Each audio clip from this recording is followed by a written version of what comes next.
Hello, and welcome. It is, of course, Worldbuilding Wednesday.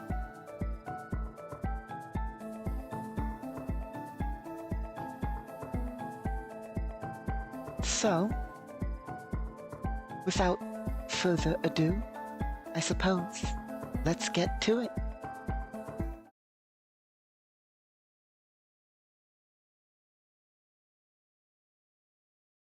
So, as always, I am your host, Casimir Basilius, Imperial Lord, and we will be working on Galactic Requiem, as per usual.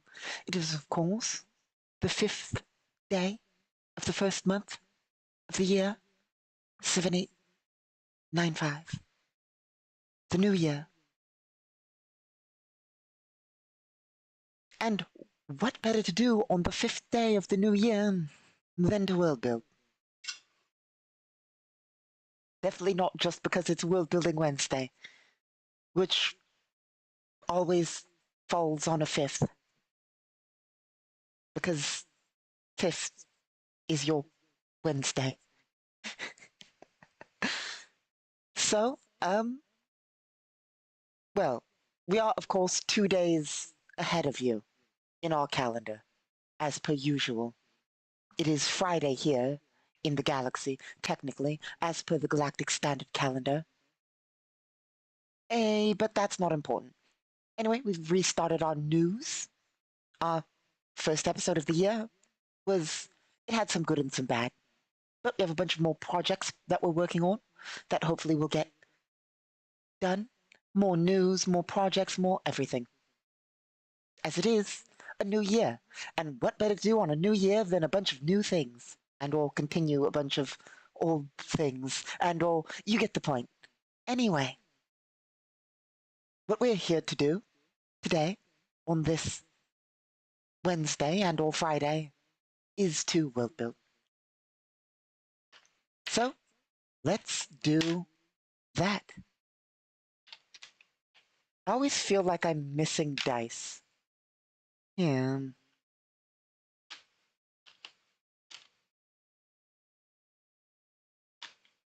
Which concerns me. I don't want to have lost dice.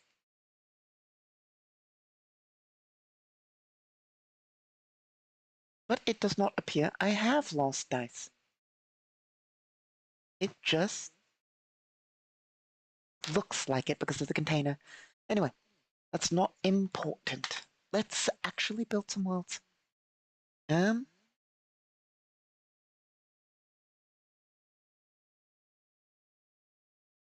just pop up our data sheet and continue where we left off. We were working on a variety of information on the worlds and organizations. I believe we statted a corp. We didn't stat a corporation, we wrote some information about a corporation. So, let us do so. Some more of that. Make more progress.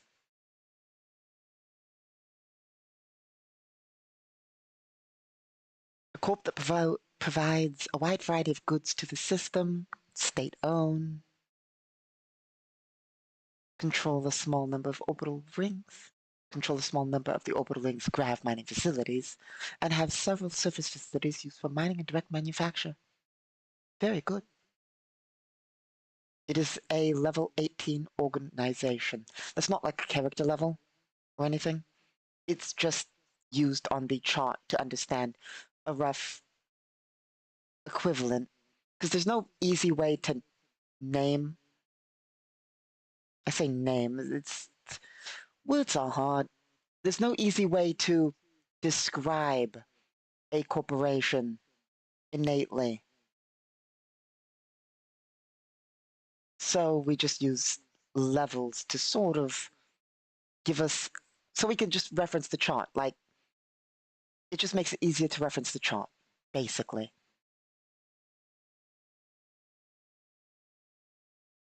So basically, just knowing that, we know that it is a roughly planetary megacorp equivalent organization, a multi-product planetary megacorp, usually on par with what you would find on a, well, tech level 12 world, or a, like, it's what you would expect of a, basically a cyberpunk megacorp, basically.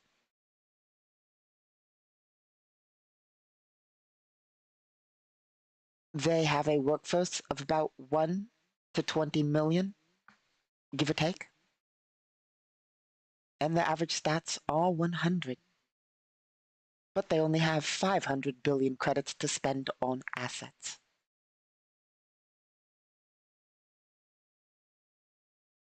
Okay. We also know that they produce a bunch of ships for the ocean worlds in the system. So, the real question for our World Building Wednesday is, what exactly do we want to do? Because this is one of the problems I face. What exactly is our plan? Now, we're actually doing world building, don't get me wrong, but we have so many things we can work on for our world building.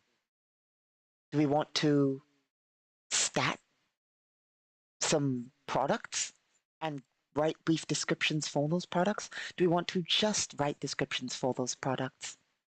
What exactly do we want to do? Do we want to make a bunch of megacorps? Do we want to fill out information on the societies of the worlds?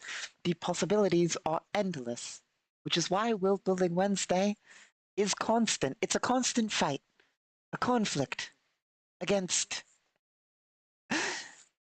world building an entire galaxy. An entire galaxy. I suppose, I know. I always want to do a bit more world building than rambling. It's always the goal. But forgive me, I feel the need to ramble a little bit. It ties in. It ties in. So, world building a galaxy is a process. In Galactic Requiem, I suppose this is what I wanted to ramble about specifically. I sort of started rambling, lost my ramble, but I found it again. Um, in Galactic Requiem, world building places, one must understand the majority of society. That's what I wanted to talk about. What is the life like? That's what my ramble is about. Life in the galaxy is different, yet not all that much different than what you would expect if you're an Elysian watching this. If you're in the galaxy, one of my audience members in the galaxy, you know what life is like, and I suppose you can just open the data net or the data net, however you want to pronounce it. Just open that and look up other cultures. It's real easy. I suppose if you don't have a neural data pad, use a physical data pad. If you have a neural data pad, just look it up in your mind. It's really not all that hard. I I can't help you.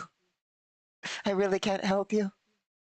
If you don't understand how to use the space data net, I can't help you. Yeah,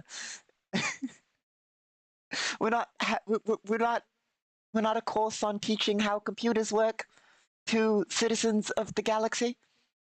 I assume that's covered in whatever culture you have's basic education. I'm pretty sure the galactic standard education system covers how to use a datapad, neural or otherwise. So really, I if you need help with that, I can't help you. You're too far gone. Um, as for our Elysian viewers, also known as viewers from alternate dimension Earth, well, I can explain this to you because, well, you don't have access to the data net.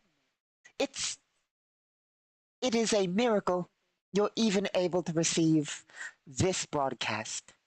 Luckily, thanks to our multidimensional broadcasting device and our hardworking conscripts, you somehow can pick up this broadcast.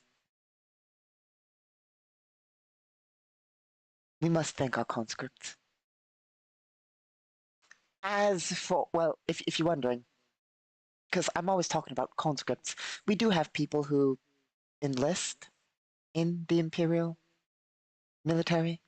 It's not all conscripts. They're two different distinctions. It's hard to say because of translation errors. But this is such a side tangent. We went from a tangent to a tangent.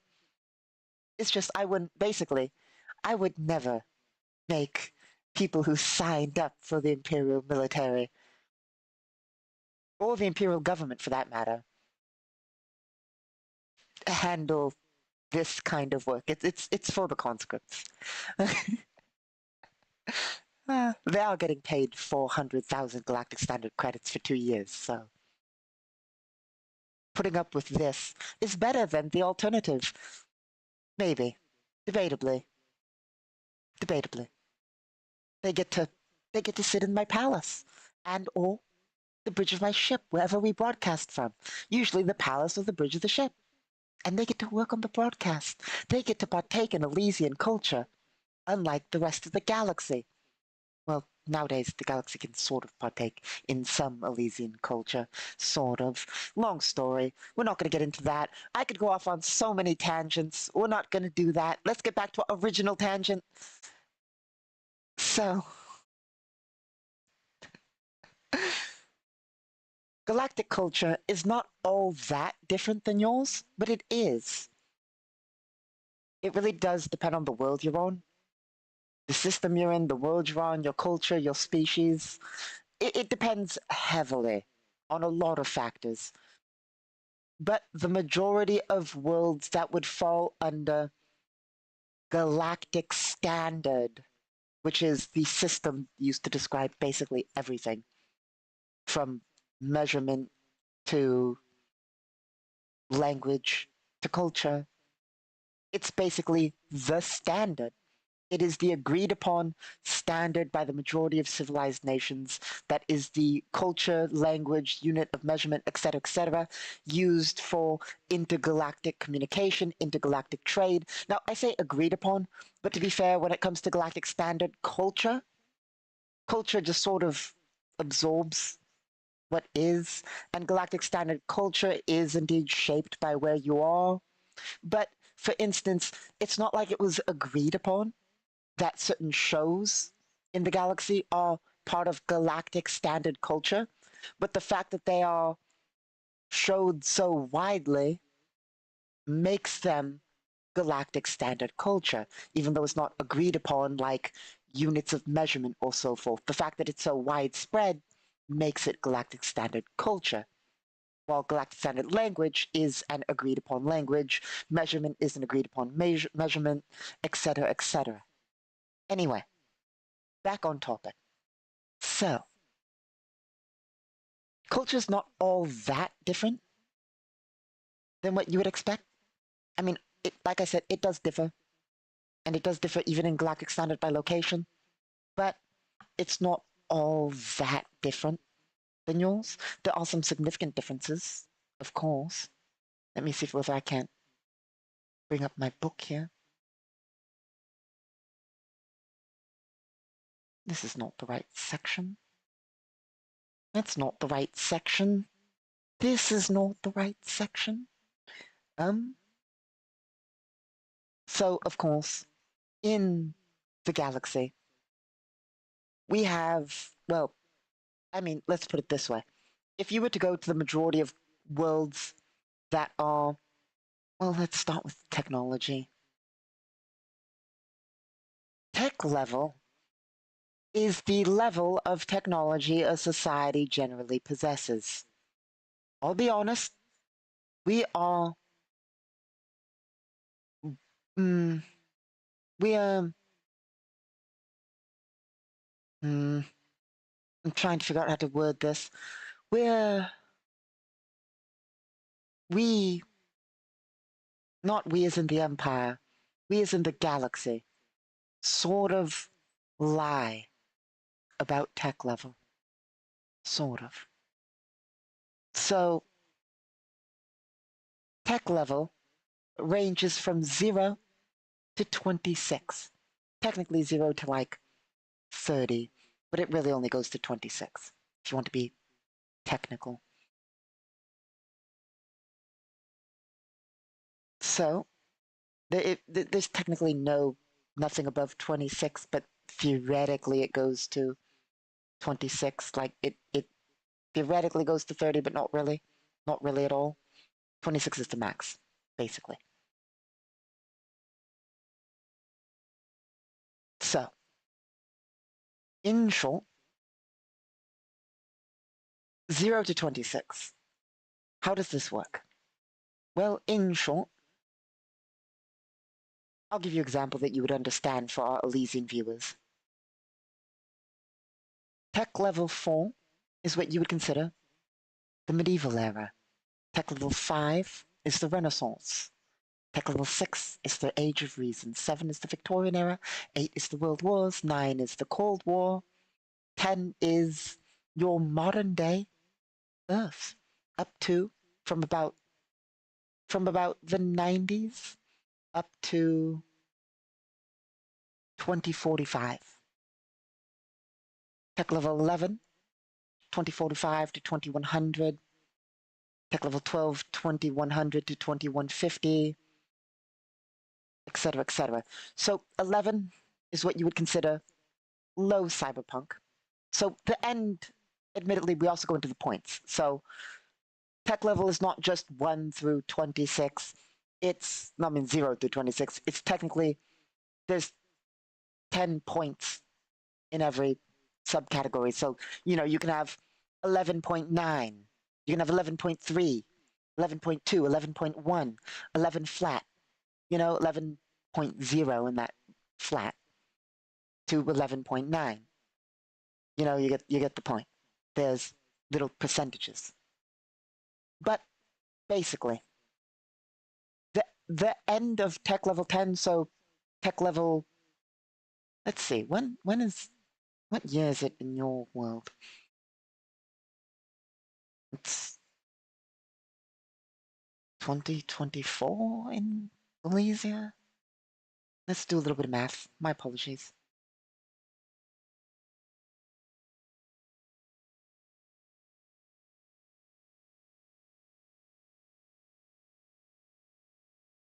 So you're at tech level 10.5?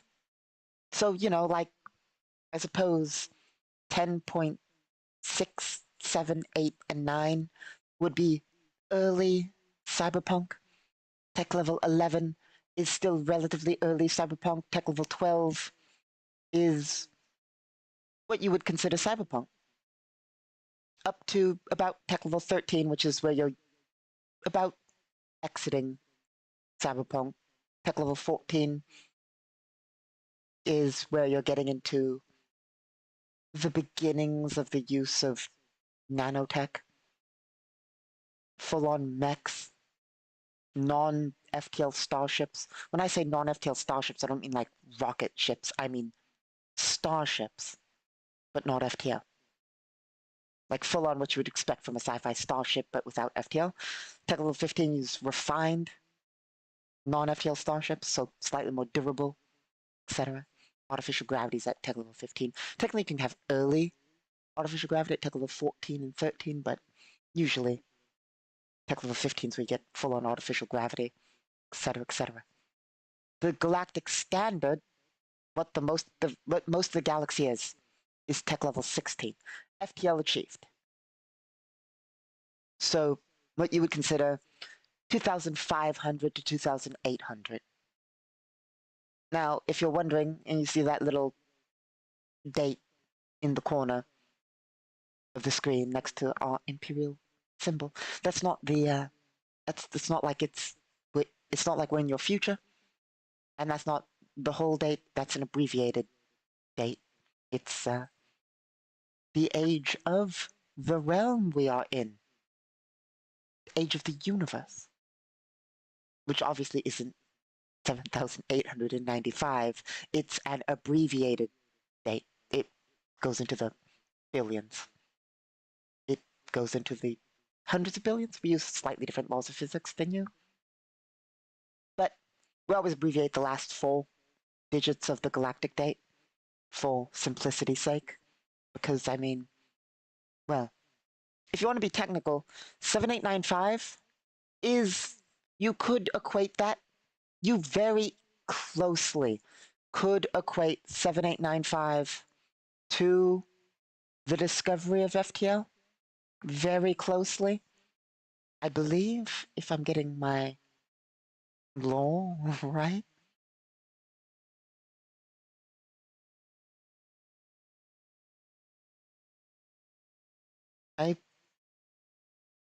I want to give you accurate information.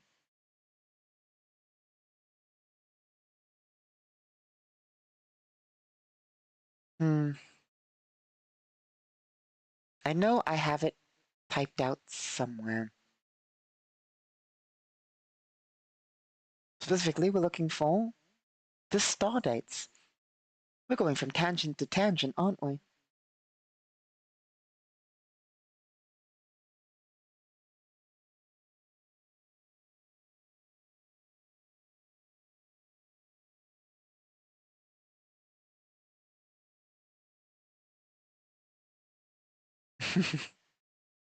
So, nope. That's unfortunate. It appears to not be where I had hoped it would be. Oh, we have one backup for that.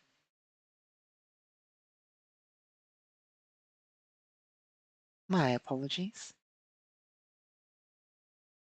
Anyway, back to actually doing important things. So, culturally, it's not all that different. So, where was I? Tech level 16. The majority of the galaxy is tech level 16, but that's a lie. Sort of. Let me explain. So, when I say the majority of the galaxy is tech level 16, I mean the majority of the galaxy has the ability to do things at tech level 16. The majority of the galaxy has FTL achieved. The majority of the galaxy has multiple system colonies.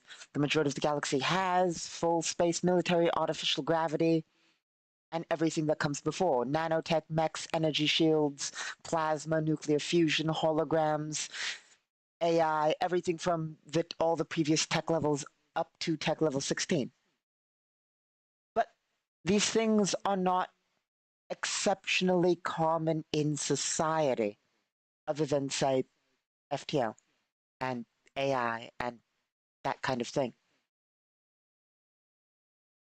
In short, other than space travel, other than easy access to space travel, your average citizen doesn't see a lot of difference in life between tech level 12 to 16.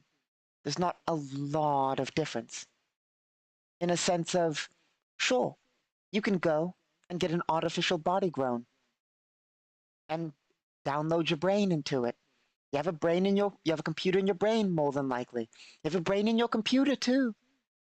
You likely have an AI living in your head as an assistant.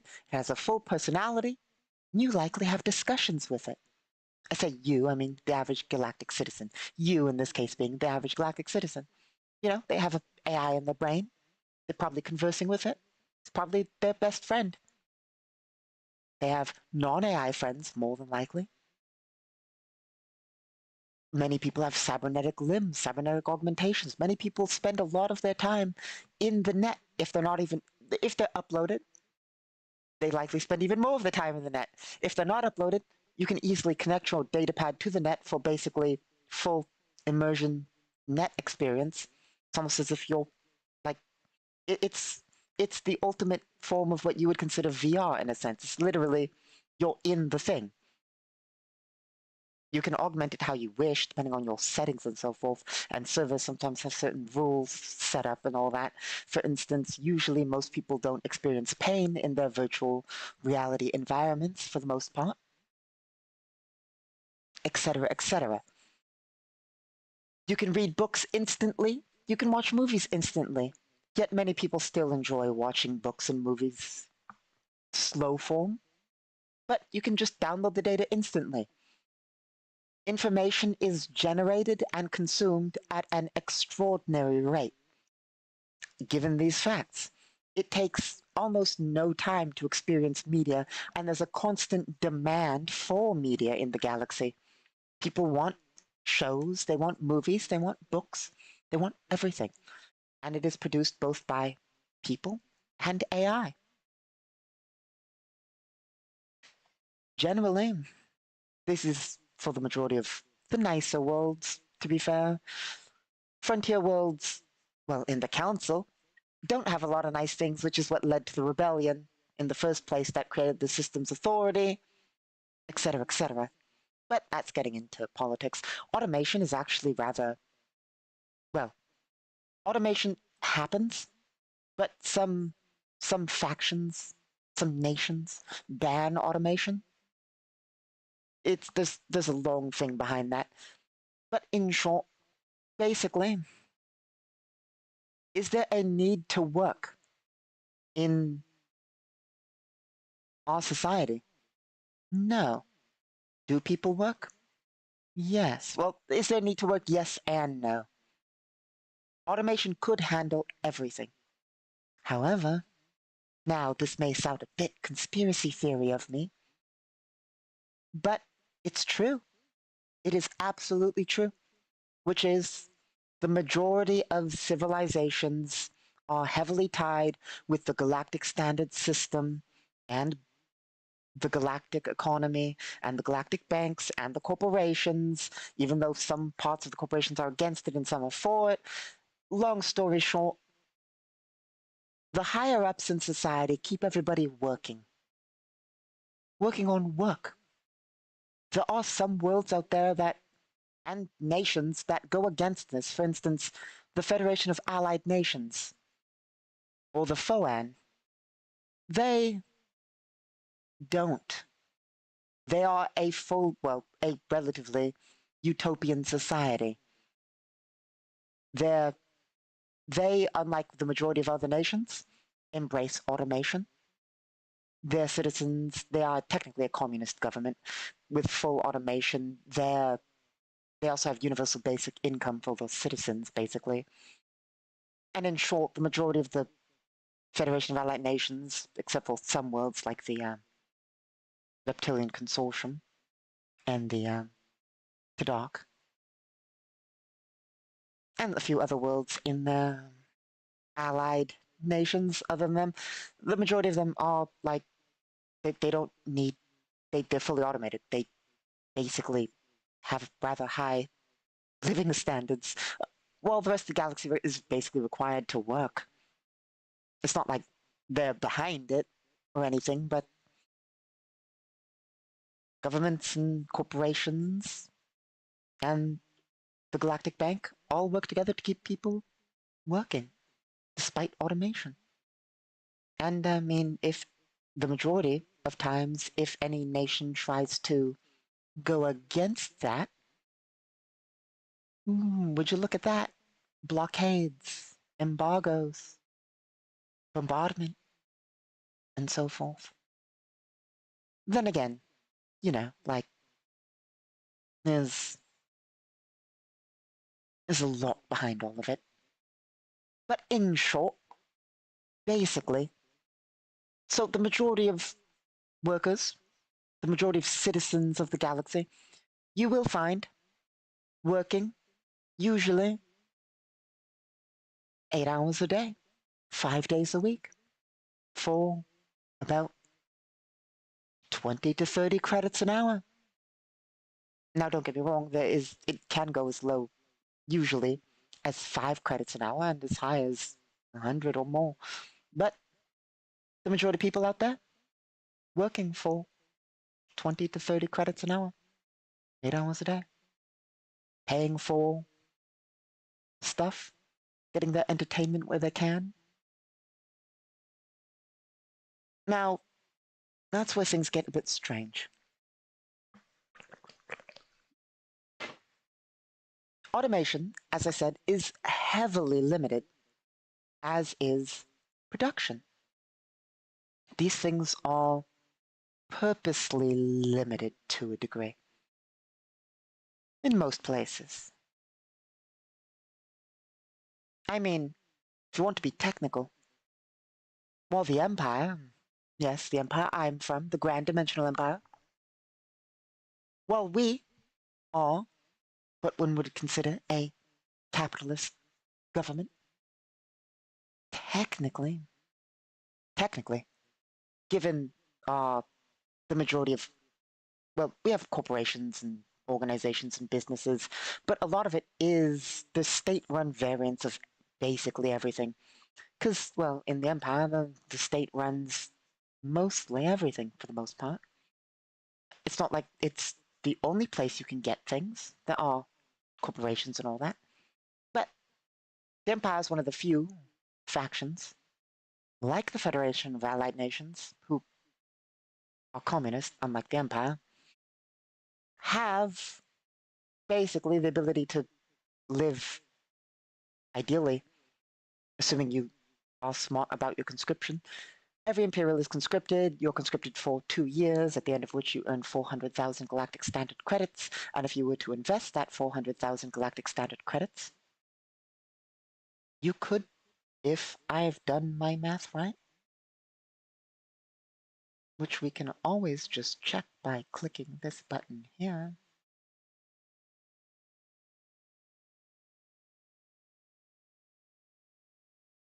If you invest your earnings from conscription, you would still have 100,000 left over, and you would earn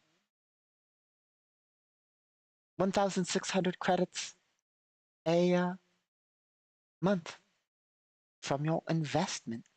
And then, with 1,800 credits a month, you could, it's not a lot, it's barely not enough for below average living standards. But go for a second term of conscription, get 400,000 more credits. And then that would get you enough to get to tier 3 of investment, in which case you'd still have money left over, but basically, in short, you can basically serve in the Empire twice and just have a wonderful life after that. While many a society does not have such options or such generous packages. Also, well, more on society. People upload the brains. Generally, for enough money, you can get treatment that slows and or stops your aging, so you can basically live forever. And or just download into a new body, one or the other, or just live as a virtual being. That is also an option. It's relatively cost effective to live as a digital entity. For the most part, it really depends on where you are. Some worlds, and systems, and societies have free hosting. Some don't. When I say hosting, I mean server hosting. Technically, even if you are a data being, you need to be stored somewhere. And there are many a megastructure dedicated to that. So it really does depend on what society you're part of as to whether you can have free storage or whether you have to pay for storage. But even then, storage is usually cheap. Anyway, so, other than augmentations, of course, most people are genetically altered ever so slightly to a degree. Genetic alteration is widely common, as is, theoretically, swapping bodies and cybernetics and all that, and bioaugmentation.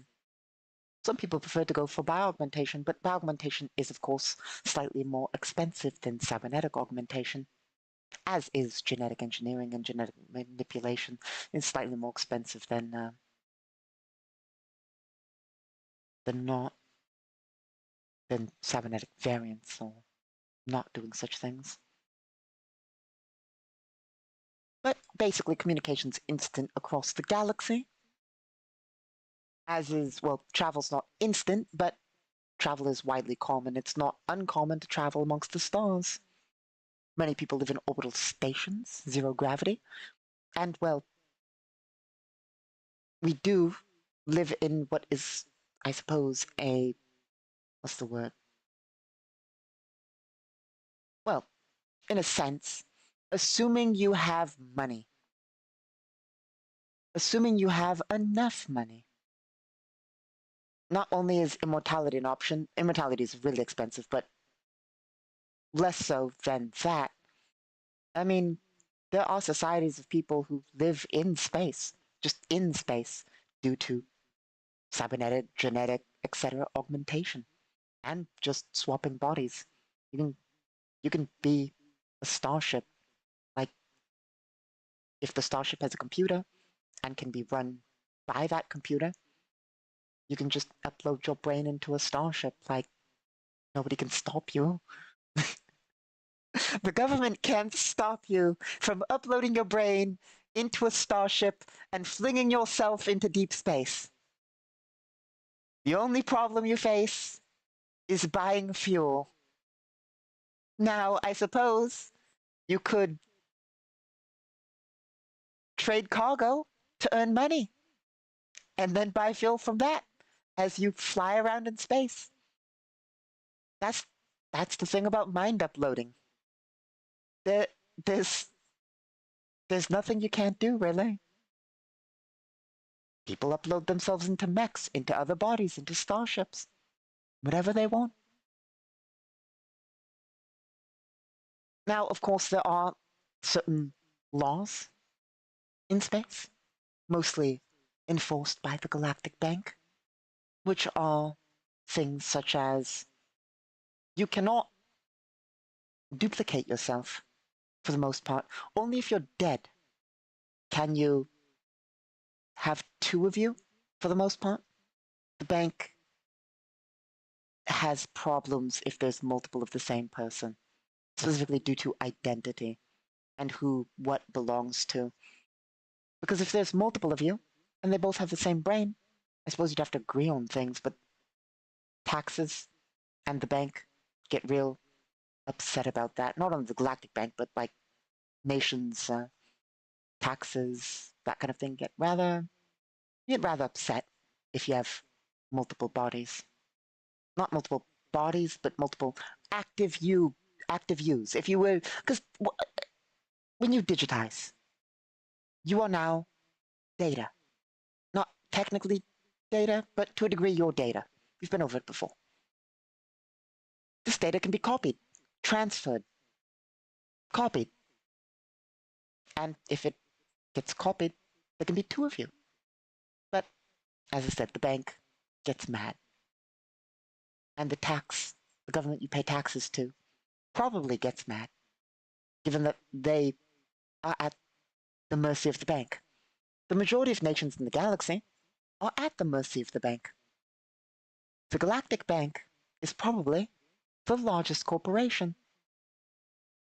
Other than, well, actually, they're not technically considered a corporation, but they're probably larger than Omnicorp, technically speaking.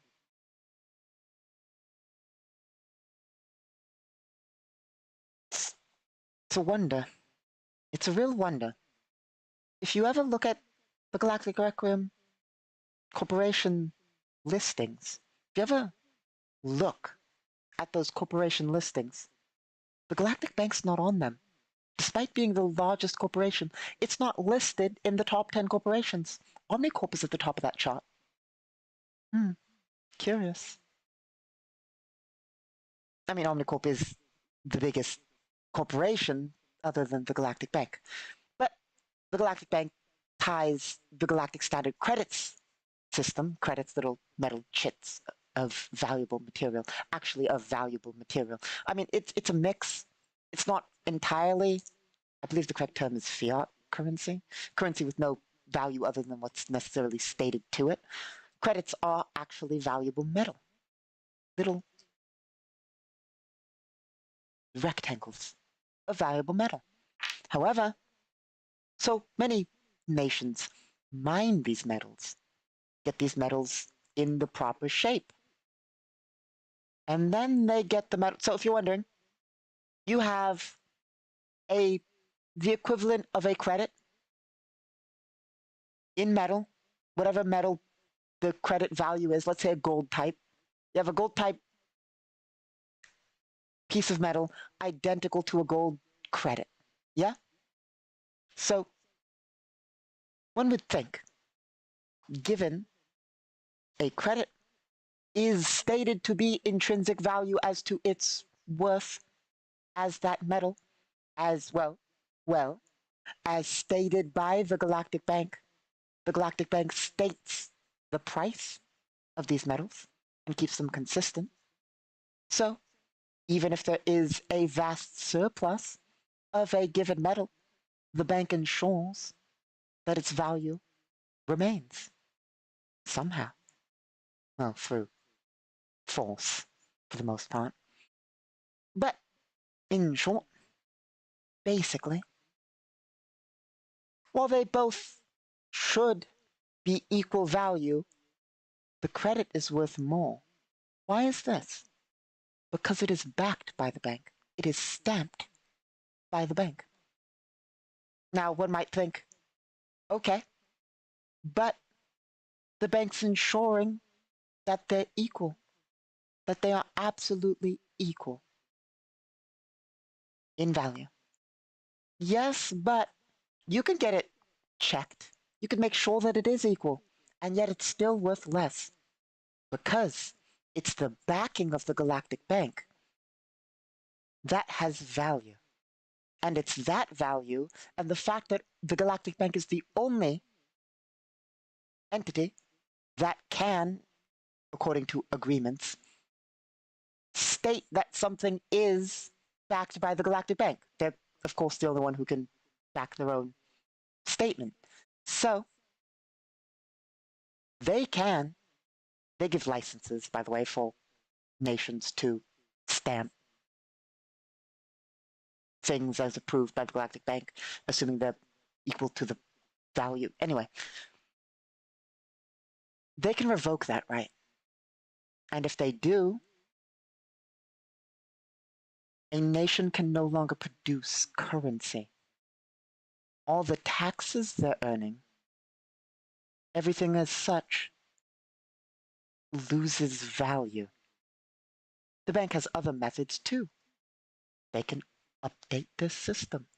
They can place requirements, etc., which forces, basically, it controls galactic nations. It forces them to play by the bank's rules. Not to mention the bank has an army and a fleet, probably rather large, larger than most space nations. Probably on par with the major central nations. They probably rival. Yeah, no, they probably could defeat Omnicorp in a war. I mean, Omnicorp isn't a I mean, they'll have a military branch. But in short, the Galactic Bank could basically, for the most part, probably win a war against any singular nation. Let alone a world. If a world goes rogue, it's over. Like, they'll blockade that world, they'll embargo that world. Like, it's just over. You'll good luck getting past a fleet that large. Do remember, in where we are, we have Dyson swarms. The Galactic Bank has a Dyson swarm. Any individual world, any system that doesn't have a Dyson swarm, that decides to defy the bank, it's out of luck. Any nation with a Dyson swarm, or multiple, I mean, the bank has multiple too, but like, you know, even if you have more Dyson swarms than the bank, what's going to happen? Here's what's going to happen. You go against the bank. The bank says, congratulations on not being able to produce currency. Sure, you have Dyson swarms, but I'm sure everybody wants to use the banking system in your world. They want to use the banking system. That you want to print more money? Yeah, probably. And how about no? So it basically nations are forced to sort of do what the bank wants. Now, of course, there's all sorts of. It's not like the bank's the most powerful entity, of course. That'd be the empire. We support the Galactic Bank. Not through fear or any such thing. The empire does what it wants. Nobody can tell an imperial lord what to do, other than the lord they serve. Of course, the empire is a vassal-based system. So, of course, we serve our lords and we pay taxes to the core. Everybody pays taxes to the core. The core being the core empire that falls under the leadership of the empress. But, in short, basically, we do accept the statement of the bank on these matters. Not that imperial lords care. Like, you can find many imperial lords that say, like, so, also prominent figures, although they usually have permission from the bank to have multiple of themselves. But, I mean, imperial lords, we don't seek permission from anybody to do anything, for the most part. That's what's wonderful about being an imperial lord. You don't need, like, to care about anything as long as you follow imperial law and pay the taxes.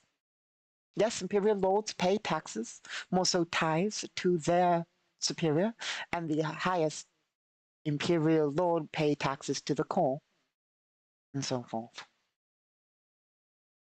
So, I mean, we are also beholden to law. We can't infringe upon the rights of imperial citizens, etc., etc., etc. But, I mean, it's rather vague. What is infringe? Sending conscripts to die by the billions is not infringing upon rights. So, like, it depends. But, like, any exterior imposed law, the empire doesn't care. If somebody's like, let's have only this many guns on our starships, the empire will be like, so, no, not unless we want to. Which is, it's, so last time we talked about the Galactic Council and how it's both an organization and a nation. The empire is part of the organization of the Galactic Council that deals with, well, agreeing on things on a galactic level. However, the empire makes fun of it. We literally just go there often to listen in. We wouldn't even need to go there to listen in. A lot of it is public, but not like broadcast public. It's not like you just walk into the building. But, like, we go there to listen in and mock them. Mostly to mock them. We think that the conflict between Nation A and Nation B should stop. The Empire's sitting there like, we think you should sell guns to both sides for fun. Of course, not Imperial guns, but the point is, the Empire shows up and just messes with people there. I mean, on occasion, the Empire is serious about certain matters, but, But yeah, communication between planets, real easy. Traveling digitally across the galaxy, easy. Traveling physically across the galaxy, Easy, just takes time and a bit of money. The data net, I think I mentioned people live in the data net for the most part, and basically everything can be done digitally. Not everything, but basically everything can be done digitally. Things are delivered almost instantly. Local production overrides usually galactic production. Now, don't get me wrong, there is heavy galactic trade, but it costs money to trade long distance, shipping, and all that. So usually things are produced in a small area. I say area, I mean like several light years, like even within a sector. It's just not usual that you'll say import something from over a sector away unless you really want it. It's not like you don't. But what I mean is like it's you're not going to find bulk shipping from more than a sector away more than likely. A few sectors at most because you can probably get it produced on the world you're on rather than several sectors away, a sector being 150 light years. So, like you're not going to ship something that far for extra cost when you can get it for about the same nearby unless it's cheaper, economic variance and all that, which can happen. But, you know,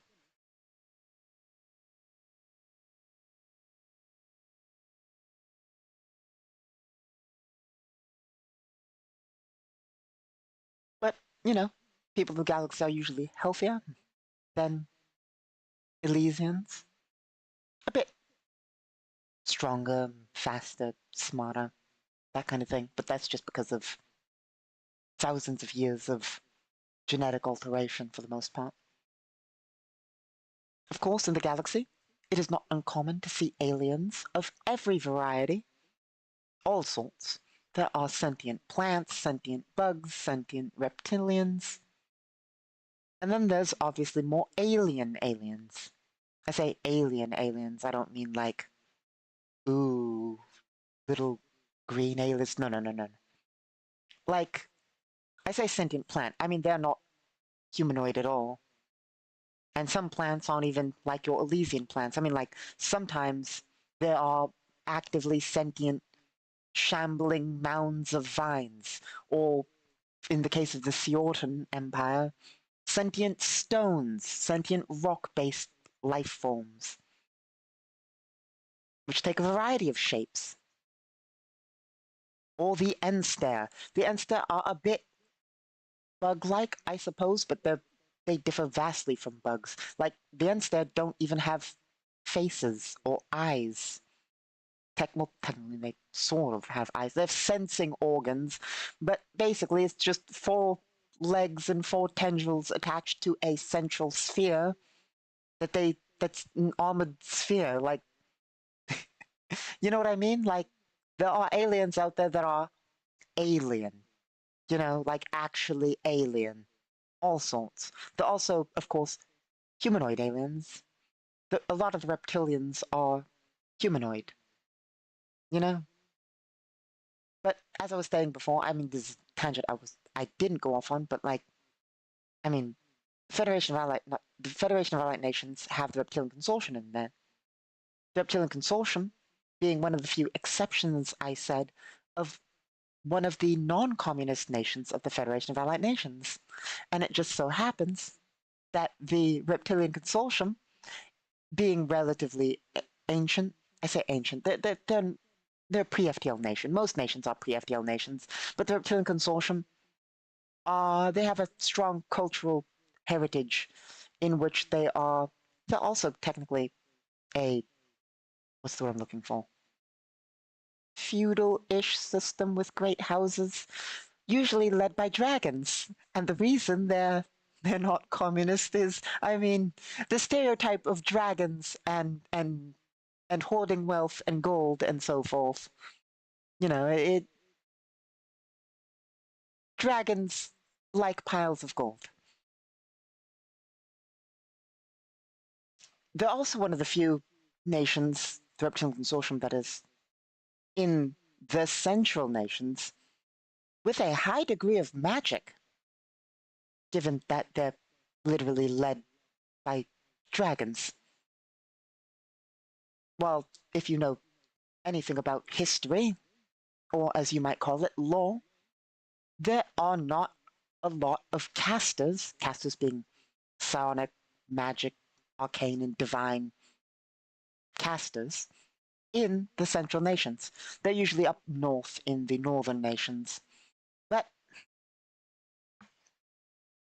the Reptilian Consortium being one of the few southern nations, or core nations, if you will, with a significant amount of casters, usually the dragons themselves, and or those in any way related to the bloodlines of the dragons, and so forth.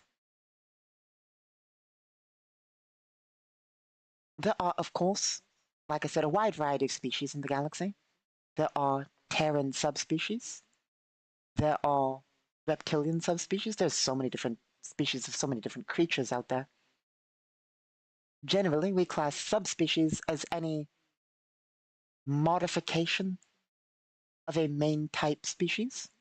For instance, a Terran is, well, what you would expect to be. Like, for instance, I am a Terran. It's what you would call a human. If you're Elysian, we call them Terrans. Elysian being Earth. So, what would be a subspecies of Terran? Well, a Terran reptilian hybrid is a Terran subspecies, as it is a base. Well, it could also be a reptilian subspecies if you want to be technical, because it's a main species, but it's a subspecies of that main species, a offshoot, if you will. So, you know, of course, there are a wide variety of different things. There's also, of course, elves, dwarves, all sorts of creatures. It's a galaxy full of life. There's so many variations of creature that it is hard to keep track of them all. I mean, you know, let's see. So, it's not uncommon to see all sorts of different species when out and about, also different aliens and so forth. Of course, not everybody breathes the same type of atmosphere, so of course, environmental suits are common. Not uncommon, but it really depends. There's different tiers of environment suit and so forth.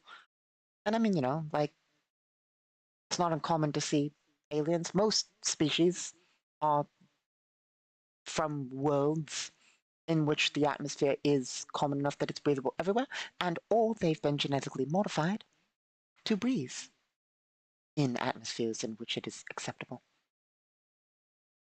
But that's just the thing. That's my point. Life is vast and varied in the galaxy, and it's not uncommon to see these things.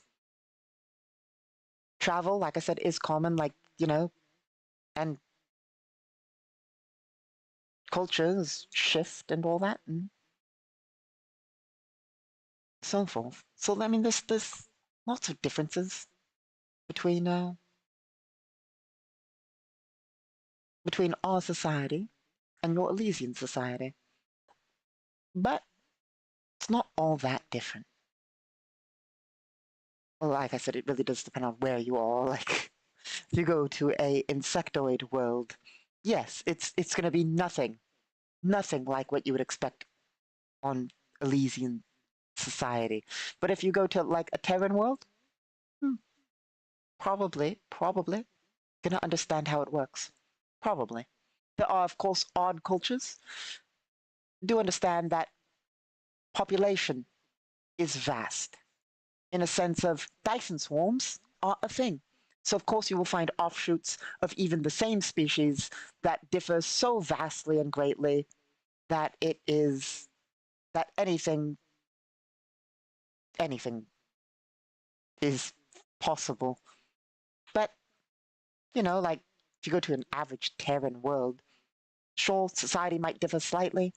Technological advancement means that, yeah, you're probably not going to see phone lines. You're probably not going to see power lines. It's usually going to be wireless, unless you're on a less developed world. Of course, there's a wide variety of worlds out there. Some are more developed, some are less developed. infrastructure is something that is built and destroyed and built back up again. For instance, the Council Border Worlds, the entire reason they rebelled, as we keep getting back to, their infrastructure was not rebuilt after the First Galactic War and kept getting degraded due to constant wars that the Council forced them into, and they were on the edge of the Council, therefore they were the ones facing the conflict the most. And things like that. So, you know, like,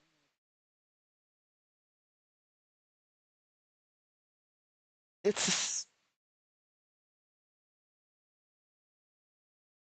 it's it's what you would expect. And I mean, there's there's a constant funnel of currency to the rich, of course, just constantly, but all in all, slowly, bar the various wars, society is on a constant upward trend. I mean, except for in the council when it shattered that sort of, well, we are in a galactic war right now. Currently, there's trillions are dead. Like there's a huge war going on. You've seen the galaxy map. The council's split in two. There's rebellions going on all throughout the central nations. But there are worlds that are on an upward trend, both economically and societally. And what that usually equates to is more access to technology, more access to those tech level 16 technologies, it being more widespread. And so, yeah, no, just usually an upward trend. Usually, such societies become slightly more and more either aloof, I believe that's the correct term, or post-human. Really depends, usually. For instance, the council went the way of aloof, giving their core worlds riches and all that, while, well, the robots of the coalition, in a sense, went post-human? It's really strange to say that, given the robots of the coalition are robots. They're robots. They're not even necessarily made by Terrans. So, you know. There's also an argument to be made that many of the robots of the coalition are a hive mind to a degree. Not every robot is part of the robots of the coalition, of course. Robots of the coalition being one faction. There are entire worlds out there, robots not even in any way tied to the robots of the coalition. They're just one of the major factions in the galaxy. Anyway. So, you know, like, not sure what else there is to say.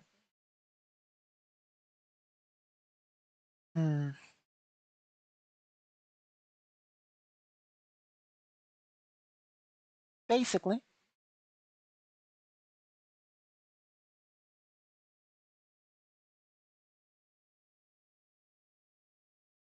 Basically, yeah. Society both differs in large and small ways from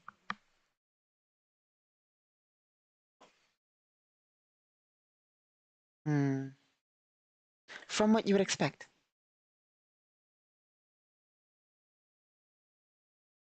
And we'll continue to bring you galactic news on our news days, which we are working on improving. I suppose we'll talk a little bit about projects for now. So, galactic news we're working on, gonna improve the news a bit. A few new things, a few new ideas, stuff like that. Make it improving quality. Improving quality. We're gonna try and get more lore videos out in which we cover individual topics, and we're going to continue on our various other projects. I am still trying to find a way to easily upload all of the custom tokens for map making. We are still working on our adventure paths for Galactic Requiem and a variety of other projects. I say other projects, but I mean, those are the main three: news, law, and those other two, and a few other things that we're working on that we hopefully will get done. A lot of work to do that we will do eventually. Over time, it takes time to set up, but we'll continue to do Worldbuilding Wednesday, and well, coming up is going to be Solo Sunday, which is on Friday, in which we will roll more dice, which is going to be fun, hopefully. I believe last time we did some inventory management. And I must remember that our goal is to take it relatively slow, but with bits of action in all Solo Sundays so we can see the galaxy and all that. I also want to do a series of non-Sunday Solo Sunday, in which we'll work on a variety of other things, show off other parts of the galaxy, show off nation running, all sorts of stuff like that. All sorts of little projects like that. Military action reports of what is going on in the Galactic War, stuff like that. All sorts of different things. That's basically some of the projects we're working on.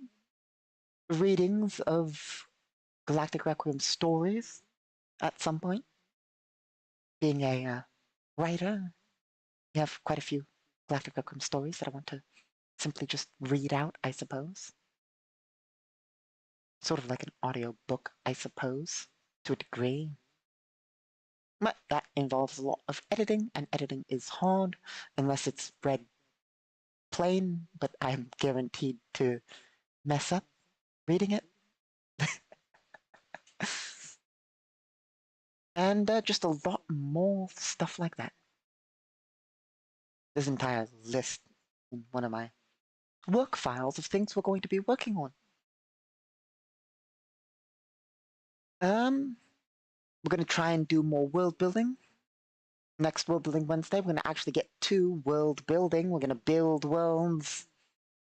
We're going to figure out what exactly we're going to build and not go off on a tangent. And then, maybe more armor this Sunday. Not Friday, Sunday, but Sunday, Sunday. Not Sunday, Saturday. Saturday. Armor Saturday. Elysian Saturday. Maybe. Probably. More than likely. That or something else, who knows? And, anyway. We are rambling. We talked about Galactic Society. We rambled for a long while about that. Let's call it there. As always, I've been your host, Casimir Basilius, and I hope that you, yes, you, have a wonderful day.